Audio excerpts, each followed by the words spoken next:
দীপা এত কাঁদতো কেন, এখন ওই জন্য সুদীপাকে একটু ভালো লাগে, যেহেতু সুদীপা একটু হাসে। তো চরিত্রগুলি এরকম, মানে দীপাকে পেয়ে আমি সত্যি খুব লাকি, কারণ দীপার জন্যই আস্তে আস্তে মানুষজন আমাকে চিনছে, জানছে।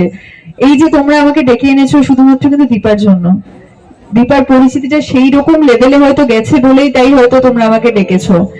আজকে স্বস্তিকা ঘোষ ওই গ্রামের একটা মেয়ে ছিল, কখনো ডাকতে তোমরা? এটা নর্মাল, যদি আমি বলছি মানে আমি যখন স্বস্তিকা ঘোষ এমনি নর্মাল ভাবে যখন চলতাম, যখন আমি অনুরাগের ছোঁয়া পাইনি, তখন কি আমাকে কেউ চিনতো? নিশ্চয়ই না। স্টার জলসার পর্দায় অনুরাগের ছোঁয়া আমাকে এই চান্সটা দিয়েছে বলেই, দীপা চরিত্রটা দিয়েছে বলেই কিন্তু আজকে স্বস্তিকা ঘোষ তোমাদের সামনে আসতে পেরেছে।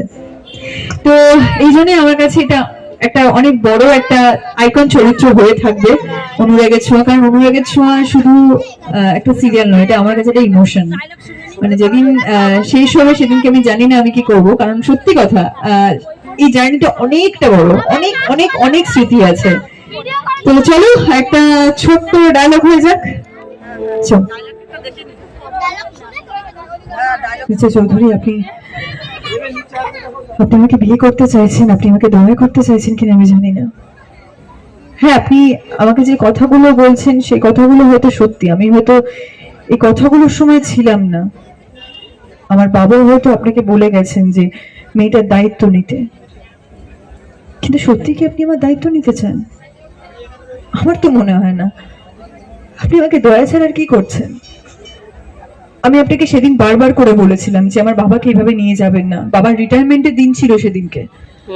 কি দরকার ছিল বাবাকে মিশনে নিয়ে যাওয়ার? নবীনপুরে আর পুলিশ ছিল না? ছিল তো। তাহলে বারবার করে বারণ করার পরেও আপনি কেন আমার বাবাকে নিয়ে গেছিলেন বলুন? উত্তর দিতে পারবেন?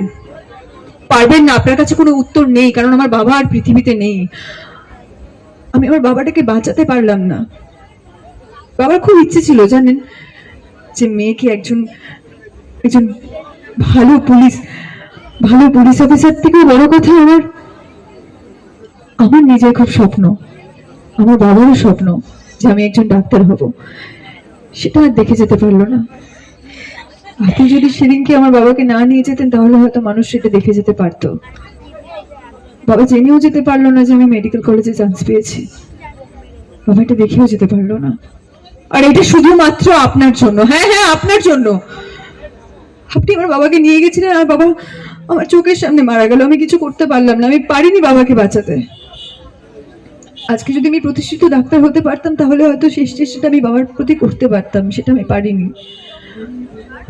আমার বাবাকে বাঁচাতে। আজকে আমি রাজি হচ্ছি বিয়ের জন্য, তার একটাই কারণ